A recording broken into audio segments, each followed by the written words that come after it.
बच्चों, let's read the question. The question says the stereoisomers that are formed by electrophilic addition of bromine to transbute 2-ene is R. So इस question में हमसे क्या पूछा गया है कि अगर हम ट्रांसब्यूट 2-ene की इलेक्ट्रोफिलिक एडिशन रिएक्शन करते हैं तो हमारे पास किस टाइप के स्टीरियोआइसोमर्स जो है वो फॉर्म होते हैं. सो हम देख लेते हैं इसके लिए हमें किस की कंसेप्ट की रिक्वायरमेंट है.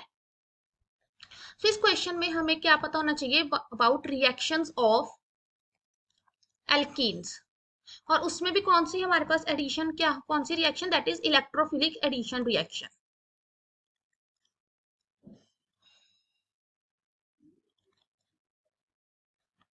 सो अब हमारे पास क्या है कि जब भी हमारे पास Br2 की इलेक्ट्रोफिलिक एडिशन रिएक्शन होती है तो हमारे पास जो एडिशन होती है वो एक एंटी एडिशन होती है. एंटी एडिशन कैसे होगी कि मान लो हमारे पास ये एक एल्कीन है. अब हम इसी एल्कीन को लेते हैं, इसमें हमारे पास क्या दे रखा है, ट्रांसब्यूट 2-ene दे रखा है. सबसे पहले इसमें क्या होगा कि जो बी तो यहाँ पे इस तरह से ऐड होगा, ये Br पॉजिटिव है, so carbon CH3 CH3 H H, सो Br यहाँ पे ऐड हो जाएगा. अब जो दूसरा ब्रोमीन आएगा वो इस तरह से एडिशन करेगा कि हमारे पास एंटी प्रोडक्ट बने. सो अगर यहाँ पे ब्रोमीन इस तरफ है तो इधर ब्रोमीन क्या बनेगा यहाँ पे, और ये हमारा प्रोडक्ट बन जाएगा.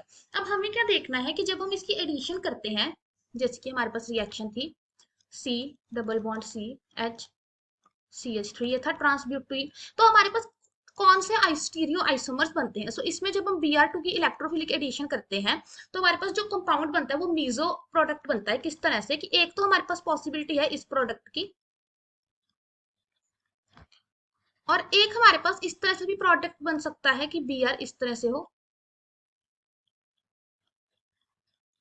सो यहाँ पे हमारे पास ये क्या है, this is a Mizo compound and this is also Mizo compound, क्योंकि हमारे मीजो कंपाउंड की क्या कंडीशन होती है कि उसमें कायरल सेंटर होना चाहिए. सो यहाँ पे हमारे पास कायरल सेंटर प्रेजेंट है, इस कंपाउंड में भी कायरल सेंटर प्रेजेंट है. सेकंड क्या है कि उसमें प्लेन ऑफ सिमेट्री प्रेजेंट होनी चाहिए. तो यहाँ पे हमारे पास क्या है, दोनों साइड प्लेन ऑफ सिमेट्री क्या है हमारे पास प्रेजेंट है. सो हमारे पास क्या बनेंगे, दो मीजो कंपाउंड बनेंगे, और ये दोनों मीजो कंपाउंड क्या है हमारे पास आइडेंटिकल है. सो हमारे पास जो दोनों स्टीरियोमर्स बनेंगे वो कैसे बनेंगे, आइडेंटिकल मीजो कंपाउंड. सो हमारा इसका करेक्ट ऑप्शन क्या आएगा, two identical mesomers. Hope you find the answer. Best of luck.